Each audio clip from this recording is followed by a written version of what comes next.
A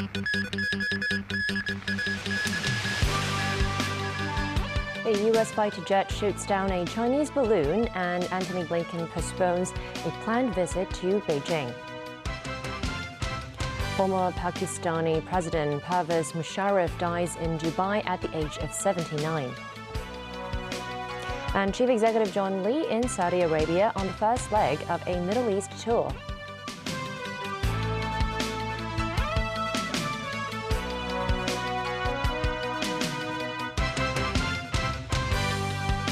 Good evening and welcome to TVB News. The U.S. military has shot down a suspected Chinese spy balloon off the Carolina coast after it crossed sensitive military sites in various parts of North America. U.S. President Joe Biden wanted the balloon downed on Wednesday, but military officials said shooting it over land from 60,000 feet would pose a risk to people on the ground. Beijing insisted it was an accident involving a civilian airship and threatened to respond, saying it had the right to take further action. The drama started on Saturday as the U.S. grounded flights at South Carolina's Wilmington, Myrtle Beach and Charleston airports. Soon afterwards, an F-22 fighter jet took off from Langley Air Force Base in Virginia. I ordered the Pentagon to shoot it down on Wednesday as soon as possible.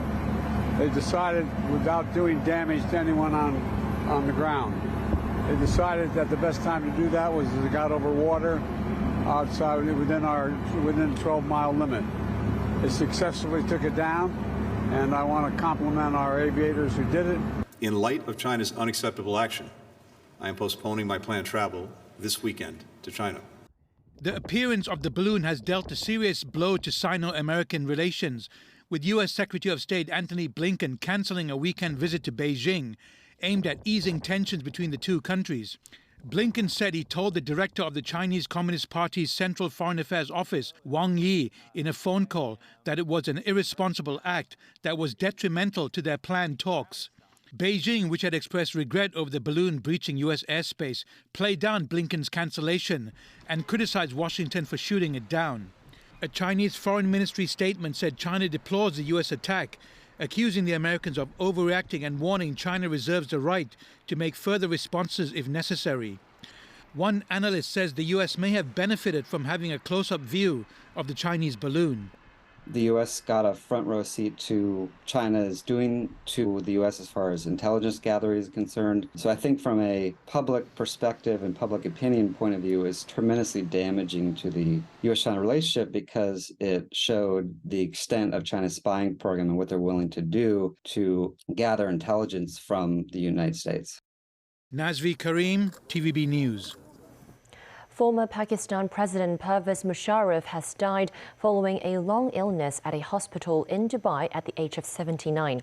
Musharraf, who was pushed out of power in 2008, had spent years in self-imposed exile. His death was announced by the military and the country's mission in the United Arab Emirates. Matthew Bray with more. General Pervez Musharraf died in Dubai from what was thought to be myeloma, the bone marrow cancer. Musharraf had been living in Dubai to avoid criminal charges, despite attempting a political comeback in 2012. The former Special Forces commando came to power after a 1999 bloodless coup against Prime Minister Nawaz Sharif. Born in New Delhi in 1943, Musharraf was the middle son of a diplomat. He entered the Pakistan Army at 18 and made his career there. As Islamabad fought 3 wars against India, he launched his own attempt to seize territory in disputed Kashmir before deposing Sharif. Yet, as ruler, Musharraf nearly reached a deal with India on Kashmir, according to US diplomats at the time. But it would be Afghanistan that would draw US attention and dominate Musharraf's life 2 years in. In 2001, after the September 11th attacks, then US Secretary of State Colin Powell gave Pakistan an ultimatum on the fight against Osama bin Laden and his al-Qaeda militant group. Musharraf said another American official had threatened to bomb Pakistan back to the Stone Age if they chose not to support the fight against terrorism. Let me right away say that Pakistan has taken a considered decision to be a part of the coalition, to be with the United States, to fight terrorism in all its forms, wherever it exists. Neither side believes the other lived up to expectations on that deal. An attack on India's parliament in 2001 was blamed on Pakistan-based Kashmiri militants. Tensions were off the charts and 1 million troops were mobilised on both sides of the border. Musharraf extended his rule for 5 more years in 2002 in a controversial referendum and banned Sharif and former Prime Minister Benazir Bhutto from power. He also survived 2 al-Qaeda-inspired assassination attempts in Rawalpindi in 2003 with low-ranking Army and Air Force personnel implicated. He ordered the raid on the Red Mosque in Islamabad in 2007, which had become a sanctuary for militants. 100 people were killed and it damaged the general's reputation with ordinary citizens. Musharraf faced a major crisis after Bhutto was assassinated in December that year at a campaign rally. The public suspected he had a role in the killing, which he denied. The Pakistani Taliban were blamed. Musharraf resigned as president in 2008 after ruling coalition officials threatened to have him impeached for imposing emergency rule and firing judges. He was arrested in 2012, put under house arrest and faced treason charges among a host of others. But in 2016 he was allowed to leave for Dubai for medical treatment, where he remained after facing a later overturned death sentence. Matthew Bray, TVB News. Back locally, the full resumption of cross-border travel with the mainland will take place tomorrow and final preparations are underway. The Lo Wu Control Point and the Lok Ma Chau Huanggang Control Point are set to be reopened. The Heng Yun Wai Liantang Control Point will also be opened for the first time. Booths and barricades have been set up outside the Lo Wu Control Point in Shenzhen, which used to have the heaviest traffic among border crossings between Hong Kong and the mainland before the pandemic. Some workers were putting up festive decorations like lanterns and flowers to welcome visitors. Starting Monday, the quota for cross-border travel will be dropped and no more nucleic acid tests for those who have not been to overseas places or Taiwan in the past 7 days. This woman says she's very excited and believes the arrangement will be smooth tomorrow. This woman is glad that she no longer has to get tested before crossing the border. But to enter the mainland, one must have completed the health declaration beforehand and get a black QR code to cross the other side. Customs officers are preparing for the resumption of services at the Joint Inspection Building. Many shops in the building remain closed as operators reportedly do not have enough time to get everything ready. Over at the Huanggang Control Point in Shenzhen, the old port building has been demolished, while the new one, which will be using the co-location plan, is still under construction. The immigration process will be the same as that of Lo Wu. Visitors will cross the checkpoint after having their health declarations examined. Starting tomorrow, the Heng Yun Wai Liantang Control Point will be opened from 7 in the morning to 10 o'clock at night. 3 bus routes and 1 minibus route will be running. 2 extra bus routes will run on the weekends and public holidays. Quarantine-free cross-border travel between Hong Kong and the mainland will resume tomorrow, with all travel restrictions being lifted. Secretary for Culture, Sports and Tourism Kevin Yeung said it is difficult to estimate when the number of travellers can return to pre-pandemic levels. Christy Khan reports. Prior to the full reopening of the border tomorrow, shops have been seen making final preparations for the resumption of business. Most of them are pharmacies. This mainland tourist says she will go to Hong Kong to shop for necessities at least once a week after the border reopens. Speaking on a TVB program, Secretary for Culture, Sports and Tourism Kevin Yeung said the Hello Hong Kong campaign will help raise the profile of Hong Kong internationally. See you in Hong Kong. I think by introducing Hong Kong again on the international tourist map and also showcasing our spectacular cultural scene as well as the major events, we will be able to showcase Hong Kong's special position as an East meets West international cultural exchange hub. However, Yuan noted it is difficult to estimate how many travelers will visit Hong Kong in the short term, despite the reopening of the mainland border as well as the launch of the Hello Hong Kong campaign. He added that it took around a year for other regions to return to pre-pandemic levels after they eased most of their travel restrictions.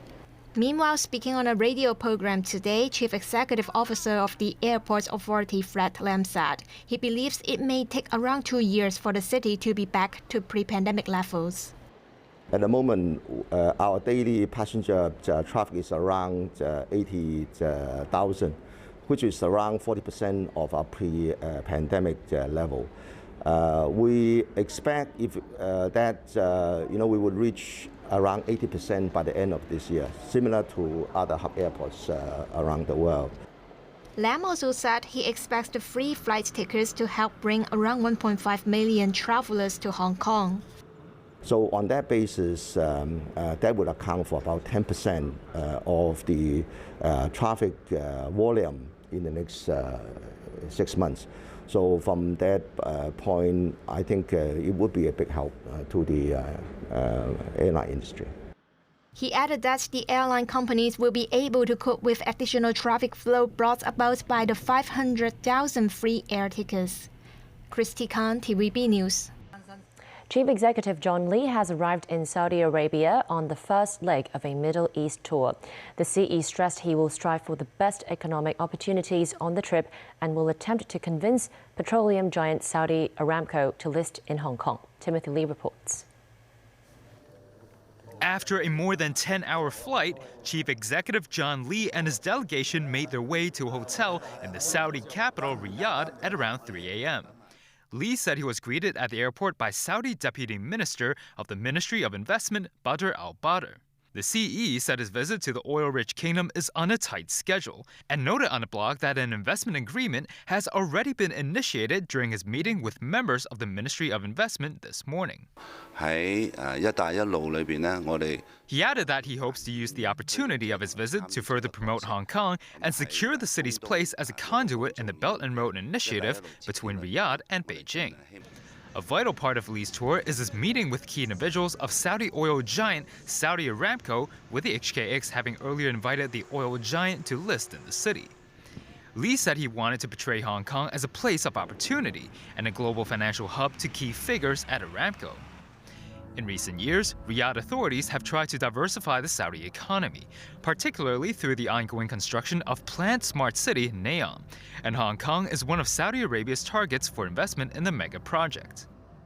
Located in the arid northwestern desert province of Tabuk, the planned future city is part of the kingdom's Saudi Vision 2030 development program. The city is to be entirely powered by renewable energy sources and will be built in a linear urban formation that could house up to 9 million residents. But while the futuristic green project aims to project a softer and more secular image for one of the world's strictest Islamic nations, Deputy Secretary General of the One Country, Two Systems Youth Forum, Kaman Fung, noted that Riyadh may face challenges when synthesizing modernization with its religious customs. Some scholars believe that the kingdom may struggle with becoming a market-oriented economy, as it remains an absolute monarchy and continues to be involved in several geopolitical conflicts in the region. Timothy Lee, TVB News. Still ahead on tonight's news. A blackout in the Ukrainian port city of Odessa amid continued Russian shelling. A search for missing fishermen after their boat capsized off southwestern South Korea.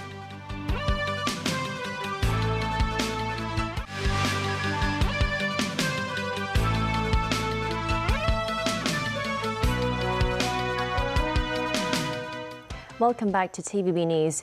Ukrainian President Volodymyr Zelensky has warned of an escalation of fighting in the east of the country as Moscow and Kyiv traded almost 200 prisoners of war. Meanwhile, a fire broke out at an overloaded electrical substation in the Ukrainian port city of Odessa on Saturday amid continued Russian shelling, leaving some 500,000 people without power. Daniel Rell tells us more. During his nightly video address, Ukrainian President Volodymyr Zelensky said the situation on the front line in the east was getting tougher and Russia was throwing more and more troops into battle. This comes as Luhansk region governor Serhiy Haidai said Ukrainian forces remained in control of the village of Bilohorivka, adding that the situation there is tense but under control. Yermak also said the bodies of British volunteer aid workers Andrew Bagshaw and Chris Parry had been sent back to Ukraine. Parry's family had previously stated that he and Bagshaw were killed during an attempted humanitarian evacuation in eastern Ukraine in January. The Russian Defense Ministry said 63 Russian prisoners of war had been freed, including sensitive category individuals. A fire broke out at an overloaded electrical substation in the Ukrainian port city of Odessa on Saturday. The CEO of the Ukrainian state grid operator, Volodymyr Kudrytsky, said critical equipment that had already been damaged several times by Russian missile strikes burst into flames when it could no longer withstand the load. He said any further Russian missile or drone attacks could make the situation even worse. The fire left nearly 500,000 people without power. Ukrainian officials warned that repairs could take weeks. The Ukrainian Energy Ministry is now scrambling every available high-power generator in its nationwide inventory with the aim of delivering them to Odessa within a day. Kyiv also said it would appeal to Turkey for help. Daniel Rell, TVB News. Sri Lanka marked its 75th independence anniversary on Saturday, but many citizens were in no mood to celebrate a nation that is bankrupt and still mired in an economic crisis. Sri Lankan President Ranil Wickremesinghe said in a national address that the country has reached the point of destruction, but he raised hopes of a $2.9 billion bailout from the International Monetary Fund. The island nation is suffering a severe shortage of US dollars, steep inflation, and a lack of basic items such as fuel and medicine, as well as regular power cuts. Many groups boycotted the celebrations while activists expressed anger at what they see as a waste of money. Massive protests last year forced Wickremesinghe's predecessor Gotabaya Rajapaksa to flee the country and resign. In South Korea, more than 30 Coast Guard vessels and 8 aircraft are searching waters off the country's southwestern coast for 9 missing fishermen after their boat capsized late yesterday. 3 crew members were rescued by a nearby commercial vessel following the accident off the port city of Mokpo near Daibichi Island. Survivors said the fishing boat's engine room was quickly filled with water before the 24-ton vessel capsized. Local authorities are planning to salvage the boat. 7 of the missing individuals are South Korean nationals and the other 2 are foreigners. South Korean President Yoon Suk-yeol has called on officials to mobilize all available resources to widen the search and to provide support to the families of the missing fishermen. Back locally, 3 men were arrested for criminal damage and theft after causing damage to a newly opened cafe in Taihang. The incident occurred on Friday at around 8 p.m. 3 men of South Asian descent charged into the cafe with hammers and trashed various items in the shop, including a fridge, a coffee machine, and a number of plates. The damage amounted to around $140,000. Authorities said one of the shopkeepers filmed the entire incident using a cell phone. The phone was snatched by one of the perpetrators. The 3 men then got into a car and escaped. They were tracked down by police and arrested on the following day. A 50-year-old expatriate fainted after working out at a gym in Central. He was later certified dead in hospital. The fitness center is located in Kinwick Center on Hollywood Road. At around noon today, the Swiss national fell into a coma after using the exercise bike. Gym staff called the police. The man was rushed to hospital where he was certified dead. And that's the news. Thanks for watching.